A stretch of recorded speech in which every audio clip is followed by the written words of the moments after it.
محترم احبہ، السلام علیکم ورحمۃ اللہ تعالی وبرکاتہ۔ آپ نے حضرت رابعہ بصریہ رضی اللہ تعالی عنہ کا نام سنا ہوگا۔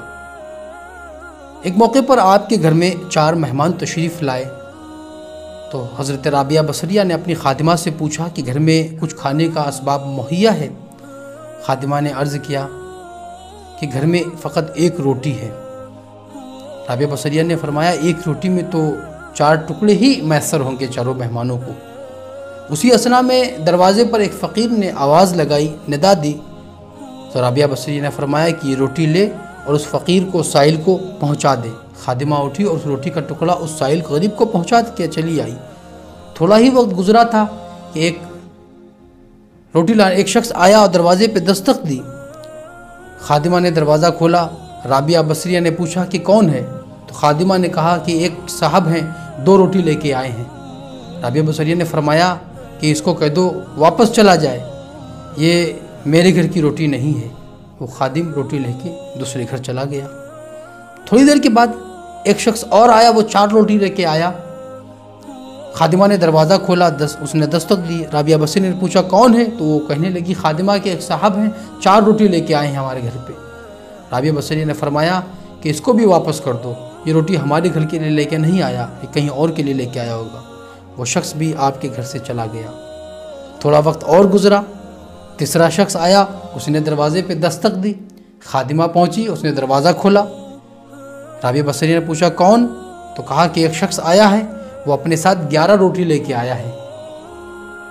رابعہ بصریہ نے کہا ٹھیک ہے، اس کو اندر بلا لو، یہ ہمارے لیے لے کے آیا ہے۔ وہ روٹی اندر لائی گئی، مہمانوں نے تناول فرمایا، خادمہ نے، سب نے تناول فرمایا۔ جب کھانا سبھی لوگوں نے کھا لیا تو مہمانوں نے پوچھا رابعہ بصریہ سے کہ وہ پہلا جو شخص آیا تھا روٹی لے کے، 2 روٹی لے کے، آپ نے اس کو واپس کر دیا۔ پھر ایک دوسرا شخص آیا، 4 روٹی لے کے، آپ نے اس کو بھی واپس کر دیا۔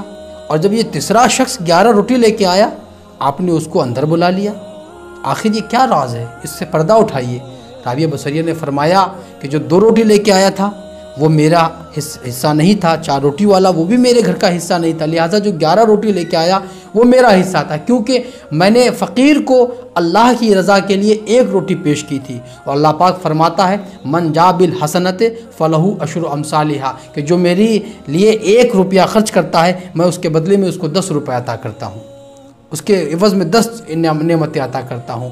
تو یہ 1 روٹی تو میری ہے جو میں نے دی، 10 اس پر جو زائد ہیں وہ اللہ کی طرف سے میرے پاس آئی تھی، لہٰذا اللہ نے مجھ کو اس کے 10 گنا مال عطا فرما دیا۔ اللہ اکبر۔ محترم احبہ، آپ سمجھ رہے ہوں کہ میں آپ سے کیا کہنا چاہتا ہوں۔ جب ہم اور آپ اللہ کی راہ میں خلوص نیت کے ساتھ، نیک دلی کے ساتھ کوئی چیز صدقہ کرتے ہیں، خیرات کرتے ہیں، فی سبیل اللہ کسی کو دے دیتے ہیں، تو اللہ تبارک و تعالی ہمیں دنیا میں بھی اس سے کے 10 حصے عطا فرمائے گا، اور آخرت میں بھی ہمارے لیے حصے لگیں گے، اور اس کا حصہ ہمیں آخرت میں بھی ملے گا۔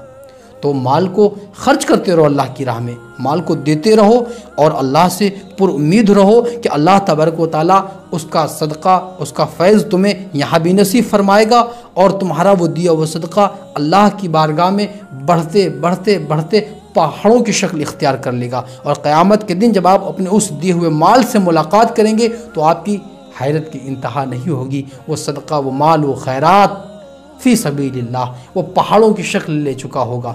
تو آپ خرچ کرتے رہیے، دیتے رہیے، اللہ کی بارگاہ سے اس کا فیض اور اس کی رحمتیں، اس کا فضل و کرم لیتے رہیے۔ وما علینا الا البلاغ۔ السلام علیکم۔